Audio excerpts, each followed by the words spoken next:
Isang sagradong lugar hinagip na isang malakas na bagyo. At ang isang infrastruktura na malapit lamang sa sagradong lugar na ito ay tinamaan ng isang kidlat. Ito ay nangyayari ilang buwan lamang pagkatapos takihin ang sinasabing lugar ng napakadaming peste. Ipapakita namin sa inyo mamaya ang mga video na ito at i-comment nyo kung ito ba talaga ay paghuhukom ng Diyos sa kanila. Yan ang ating alamin sa video na ito.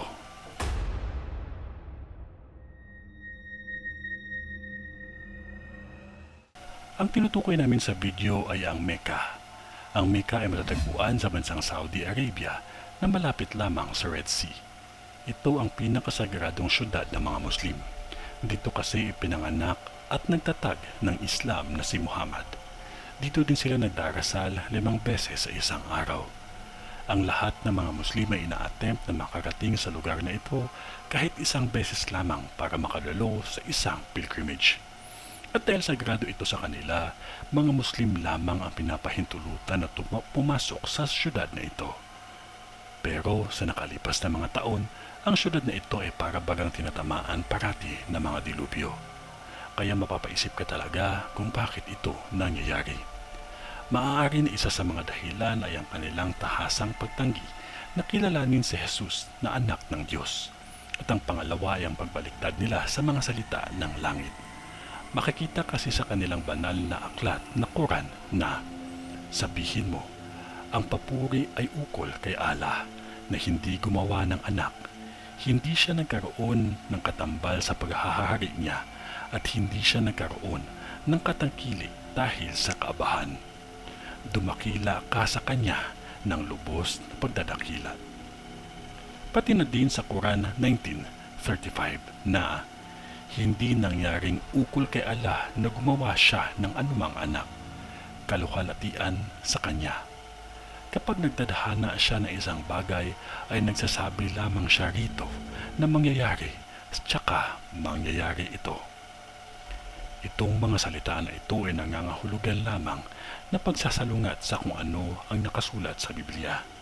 Hindi lamang yan, may mga nakasulat din sa Quran kung saan kinopya nila ang mga salita ng Biblia at inilagay nila sa kanilang aklat.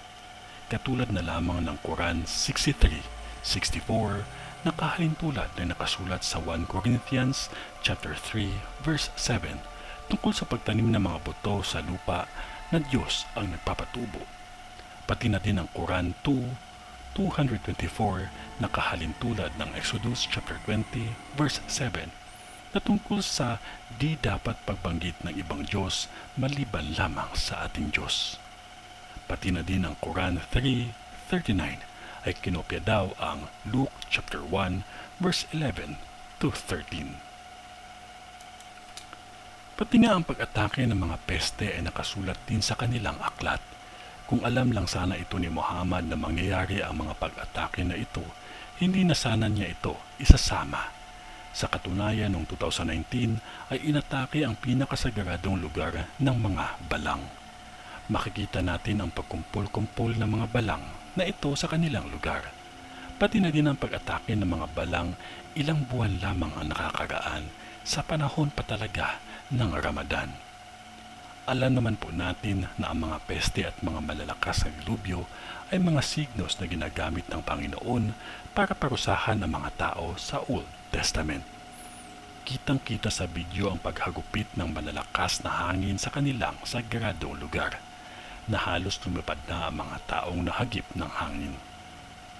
Bakit kaya parating tinatamaan ang kanilang sagradong lugar ng mga ganitong klaseng mga kaganapan? Kung totoo man ang sinasabi nila na dapat bigyang proteksyon ni Allah ang lugar na ito, pero bakit kabaliktaran ang nangyayari? Ito na kaya ang gustong iparating ng Diyos sa kanila? Na bakit sila naniniwala sa mga salitang bumabaliktad sa mga salita ng Diyos? Na ang Biblia lamang ang dapat sundin kasi ito ang katotohanan patungo sa kaharian ng ating may kapal. Sa ngalan ng Diyos Ama, ng Diyos Anak, at ng Diyos Espiritu Santo. Amen. Manalangin lamang palagi. God bless po sa ating lahat at maraming salamat po sa inyong panonood.